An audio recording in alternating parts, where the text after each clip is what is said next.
Após anos de tentativas frustradas de engravidar, meu marido e eu optamos por uma barriga de aluguel, uma amiga próxima que nos ajudaria a realizar o sonho de ter um filho.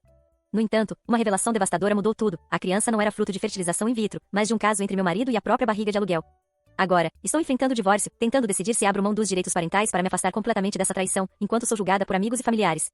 Nunca pensei que escreveria algo assim, mas a verdade é que minha vida virou um pesadelo de um dia para o outro. Meu nome é Amanda, tenho 36 anos, e passei a última década acreditando que estava construindo uma vida sólida com meu marido, Caio, de 35 anos. Estávamos juntos há quase 10 anos e casados há 7. Desde o início do casamento, nosso maior desejo era formar uma família. Infelizmente, esse sonho não foi fácil. Após 4 anos de tentativas frustradas, descobri que eu tinha uma condição médica que tornava impossível levar uma gravidez até o fim. Meu diagnóstico foi devastador, crescimentos uterinos graves que resultaram em uma cirurgia complicada e, eventualmente, uma esterectomia parcial. O procedimento me deixou sem útero, mas ainda com meus ovários, o que nos deu esperança de usar fertilização in vitro com uma barriga de aluguel para termos um filho. A decisão de buscar uma barriga de aluguel não foi fácil. Além do custo exorbitante, havia todo o peso emocional de depender de outra pessoa para realizar algo que eu desejava profundamente fazer sozinha. Para nossa surpresa, minha melhor amiga desde a faculdade, Larissa, se ofereceu para nos ajudar.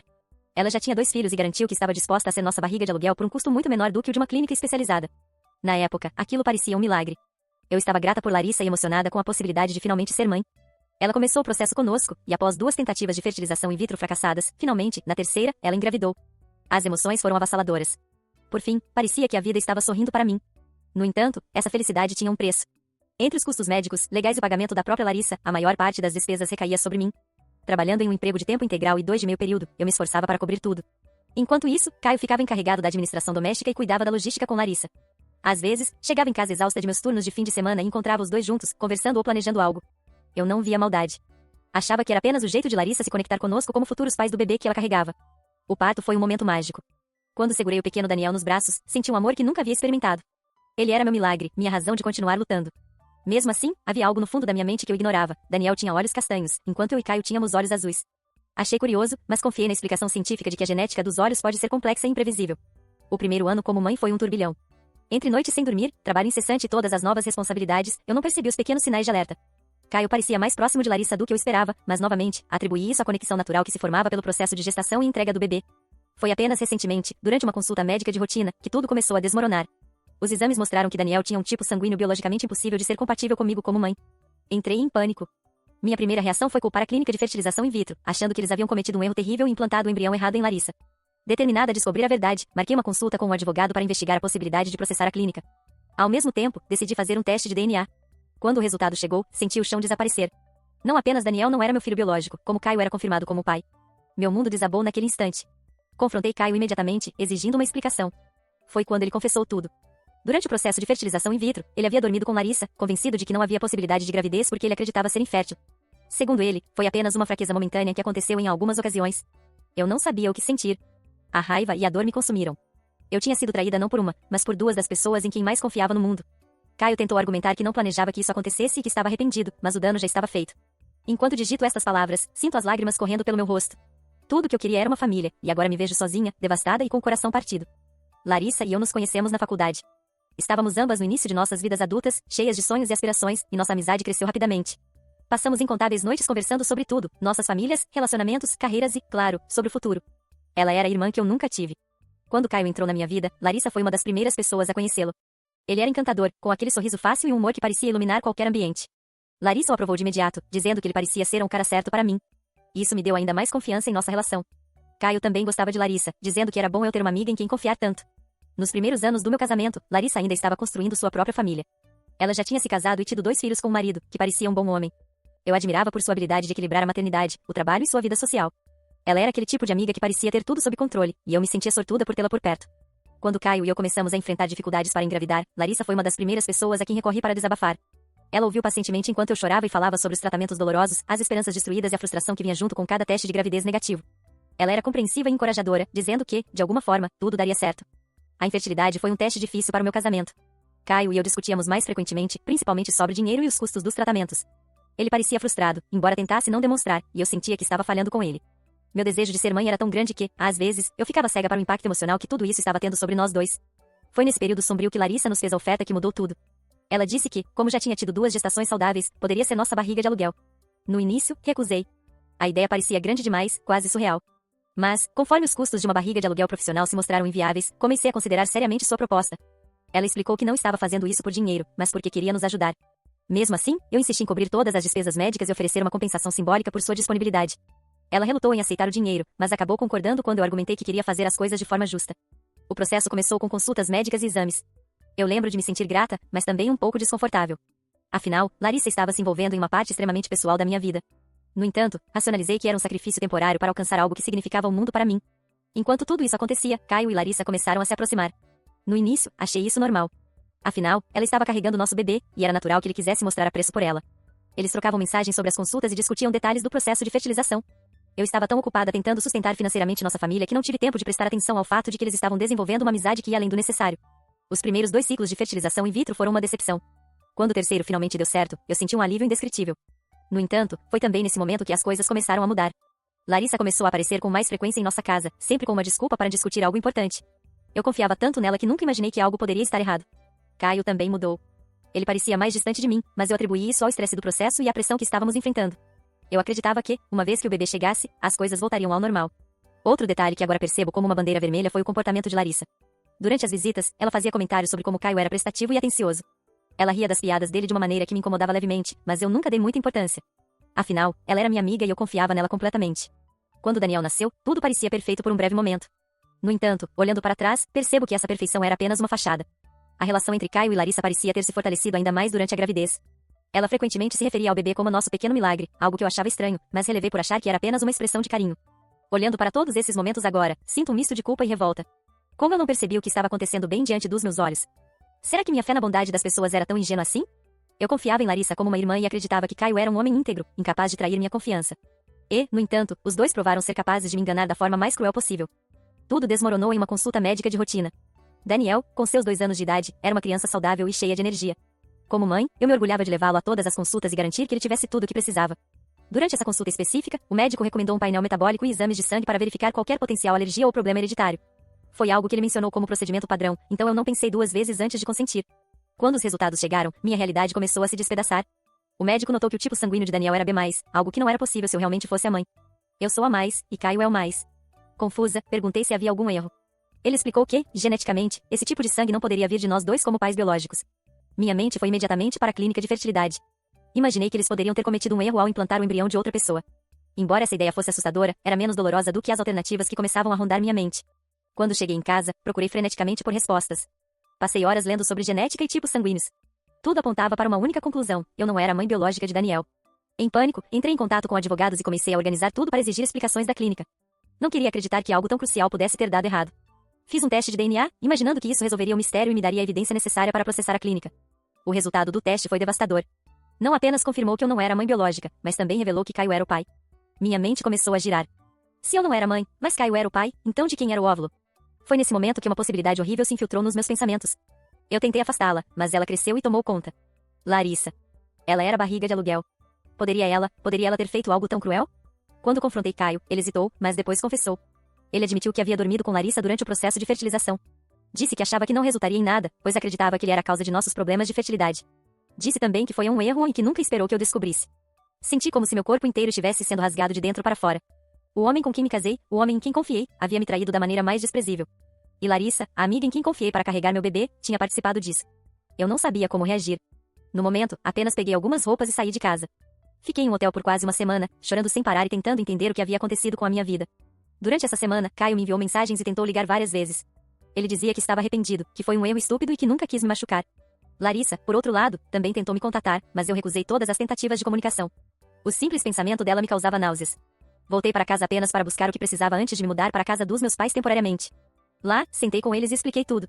Eles ficaram horrorizados, mas, para minha surpresa, também tentaram me convencer a pensar em Daniel. Eles argumentaram que, apesar das circunstâncias, ele ainda era meu filho de coração e que eu deveria continuar sendo uma figura materna para ele. A ideia parecia impossível para mim. Cada vez que pensava em Daniel, eu via a traição de Caio e Larissa. Eu sabia que a culpa não era dele, mas era difícil dissociar. A dor era insuportável, e eu só queria fugir de tudo aquilo. Foi então que decidi que não queria mais esse fardo. Consultei um advogado de divórcio e comecei a planejar minha saída. Deixei claro que queria abrir mão dos meus direitos parentais. Eu não podia continuar naquela situação, revivendo a traição toda vez que olhasse para Daniel.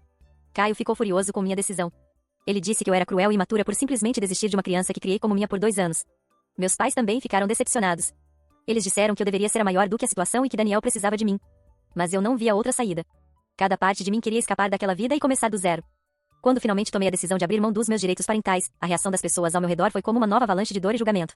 Mesmo depois de semanas tentando processar a situação, parecia que ninguém conseguia entender o que eu estava passando. Caio, como esperado, explodiu. Ele me acusou de ser egoísta e insensível, dizendo que estava abandonando não apenas a ele, mas também Daniel, que não tinha culpa de nada. Ele gritava que eu estava desistindo de uma criança inocente que eu havia criado como mãe por 2 anos. Cada palavra parecia uma punhalada, mas eu mantive minha decisão. Você não tem coração, ele disse em uma das nossas discussões finais.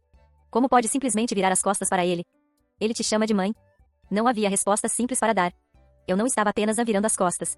Eu estava tentando sobreviver emocionalmente, reconstruir algo dentro de mim que havia sido destruído. Mas Caio não via isso assim. Na visão dele, eu era a vilã, fria e distante, que havia decidido abandonar o que ele chamava de a nossa família. Larissa tentou me procurar também, e sua tentativa de justificar suas ações foi tão nojenta quanto o próprio ato de traição. Eu nunca planejei que isso acontecesse, ela começou, tentando encontrar minha atenção enquanto eu me afastava. Foi um momento de fraqueza, eu só queria ajudar, e as coisas saíram do controle. Eu ri amargamente. Como alguém tem um momento de fraqueza que dura o suficiente para criar um filho? Foi o cúmulo da hipocrisia. Eu a bloqueei de todas as redes sociais, apaguei seu número do meu telefone e jurei nunca mais trocar uma palavra com ela. Enquanto Caio e Larissa tentavam justificar o injustificável, meus pais começaram a pressionar de outra maneira. Eles não apoiavam o que Caio havia feito, muito menos Larissa, mas não conseguiam aceitar a ideia de que eu estava desistindo de Daniel. Ele ainda é seu filho, de uma forma ou de outra, minha mãe disse, tentando soar compreensiva. Você foi a única mãe que ele conheceu até agora. Isso não conta para nada? Tentei explicar como cada olhar para Daniel era um lembrete da traição. Como a ideia de construir uma vida ao lado daquela criança significava carregar o peso de um erro que não era meu, mas que me atingiu diretamente. Eles insistiram que eu deveria superar isso pelo bem de Daniel. A gota d'água foi quando minha mãe sugeriu que eu buscasse terapia para continuar sendo a mãe de Daniel. Talvez você precise de ajuda para lidar com isso, mas desistir de um filho não é a resposta, ela disse. Tentei terapia. Fui a algumas sessões para explorar essa possibilidade, mas cada vez que o terapeuta perguntava sobre meu vínculo com Daniel, tudo que eu conseguia sentir era raiva e tristeza. Ele era um lembrete vivo de tudo que Caio e Larissa haviam feito. Eu sabia que não podia ser uma boa mãe enquanto estivesse presa a essa dor. Amigos próximos reagiram de forma mista. Alguns foram diretos ao ponto. Eu não consigo nem imaginar como você se sente, mas você tem todo o direito de querer se afastar disso. Outros, no entanto, me julgavam de maneira sutil, dizendo que, no meu lugar, teriam engolido o orgulho pelo bem da criança. Você não precisa perdoar o Caio, mas abrir mão do Daniel parece tão drástico, disse uma amiga de longa data. Esses comentários, embora bem intencionados, só reforçavam a solidão que eu sentia. Ninguém entendia que eu não estava apenas lidando com um divórcio ou uma traição. Eu estava lidando com a perda de um filho que nunca foi meu. Enquanto os dias passavam, comecei a me sentir mais certa da minha decisão. Contratei um advogado e deixei claro que não queria lutar pela guarda de Daniel. Tudo o que eu queria era sair daquela situação sem dever pensão alimentícia e com a liberdade de começar minha vida do zero. A reação do meu advogado foi inesperada. Ele tentou me convencer de que eu tinha direito sobre Daniel e que poderia lutar para manter uma relação, mesmo que não fosse biológica. Quando insisti na minha decisão, ele finalmente cedeu, mas sua hesitação deixou claro que ele achava minha escolha incomum. Caio, por outro lado, tentou usar Daniel como uma ferramenta para me manipular. Ele dizia coisas como: ele vai crescer perguntando por você. Ele vai querer saber por que a mãe dele o abandonou. Essas palavras me atormentavam, mas eu precisava me lembrar que não era eu quem havia criado essa situação. Eu não pedi para ser traída, enganada e deixada em uma posição impossível. Finalmente, decidi me mudar para outro estado. O simples ato de empacotar minhas coisas e procurar um novo lugar para viver trouxe uma sensação de alívio. Eu estava deixando tudo para trás, inclusive Daniel. Parecia cruel, mas também necessário. No dia em que finalizei o divórcio, Caio me encarou com uma expressão que misturava raiva e mágoa. Você é uma covarde, ele disse. Você não merece o título de mãe. Essas palavras ecoaram na minha mente por dias. Mesmo agora, às vezes acordo pensando se ele estava certo. A traição de Caio e Larissa destruiu algo fundamental dentro de mim. Não foi apenas o casamento que acabou, foi minha confiança nas pessoas mais próximas de mim. Meu marido e minha melhor amiga, as duas pessoas que deveriam me apoiar incondicionalmente, usaram minha vulnerabilidade para me enganar. É impossível não revisitar aqueles momentos e pensar, como eu não vi os sinais. Eu achava que meu casamento com Caio era sólido. Passamos por tantas dificuldades juntos, os anos de tentativas frustradas de engravidar, os procedimentos médicos, a dor de aceitar que eu nunca poderia carregar um filho. Quando Larissa se ofereceu para ser nossa barriga de aluguel, pensei que estávamos recebendo um presente, um ato de generosidade pura. Nunca imaginei que esse presente viria com um preço tão alto. Depois que descobri a verdade, comecei a questionar todas as escolhas que fiz nos últimos anos. Será que me esforcei demais para manter um casamento que já estava quebrado? Será que me ceguei intencionalmente porque não queria enfrentar a realidade? Eu trabalhava tanto para sustentar a casa, para cobrir as despesas médicas e legais da barriga de aluguel, que talvez tenha negligenciado o que estava acontecendo bem diante de mim. Mas, mesmo agora, eu sei que não sou a culpada por isso. Caio tinha uma escolha. Larissa também tinha uma escolha. Ambos sabiam o quanto eu desejava ser mãe, o quanto eu estava sacrificando, e ainda assim me traíram de forma imperdoável. Quando penso em Daniel, meus sentimentos são confusos. Durante 2 anos, ele foi meu mundo. Fui eu quem cuidou dele, quem acordou no meio da noite para alimentá-lo, quem o levou ao médico quando ele ficou doente. Ele era meu filho, ou pelo menos foi isso que eu acreditava. Mas depois que descobri a verdade, algo dentro de mim mudou. Cada vez que olhava para ele, via o resultado da traição. Ele é inocente, eu sei disso. Ele não pediu para nascer nessas circunstâncias. Mas, para mim, era impossível ignorar o contexto de sua existência. Eu sentia que, ao manter uma relação com ele, estava condenada a reviver a traição todos os dias. Muitas pessoas me julgaram por tomar a decisão de abrir mão dos meus direitos parentais. Até mesmo pessoas que não têm ideia do que passei acham fácil opinar. Elas dizem que o amor de uma mãe deveria ser incondicional, que eu deveria ser capaz de separar o que Caio e Larissa fizeram do relacionamento com Daniel. Mas elas não entendem o peso emocional dessa situação.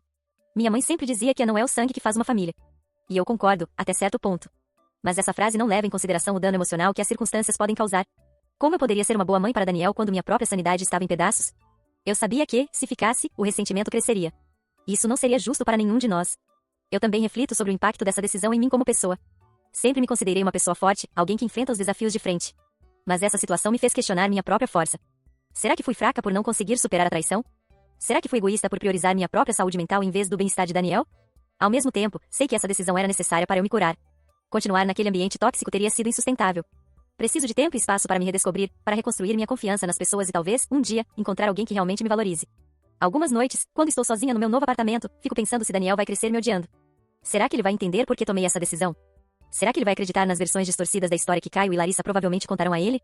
Essas perguntas me assombram, mas tento me lembrar que fiz o melhor que pude com as circunstâncias que me foram impostas. A vida nunca é tão simples quanto as pessoas querem acreditar. É fácil para os outros julgar quando não são eles que têm que encarar as consequências de uma traição tão profunda. Eu ainda estou aprendendo a perdoar a mim mesma, a aceitar que nem sempre há uma solução perfeita para os problemas mais difíceis. Agora que contei tudo, preciso ouvir o que os outros pensam. Será que eu fui a vilã nessa história? Será que minhas ações foram egoístas e frias, ou será que, dadas as circunstâncias, qualquer um teria tomado decisões semelhantes às minhas? De um lado, sei que as pessoas esperam que uma mãe lute até o fim por seu filho, que coloque as necessidades dele acima de tudo. Sei que para muitos, a ideia de ainda desistirem de um filho, biológico ou não, parece imperdoável. Mas também sei que, às vezes, a luta por algo se torna insustentável quando você está emocionalmente despedaçada. Caio e Larissa me acusaram de ser imatura e insensível, de abandonar uma criança inocente que, por 2 anos, me viu como mãe. Meus pais também deixaram claro que, embora compreendam minha dor, acham que abrir mão dos meus direitos parentais foi um erro. Eles repetem o mantra de que não é o sangue que faz uma família, como se isso fosse suficiente para apagar a traição, como se fosse fácil conviver com a lembrança constante de tudo que perdi. Por outro lado, alguns dos meus amigos mais próximos disseram que entendem por que escolhi me afastar.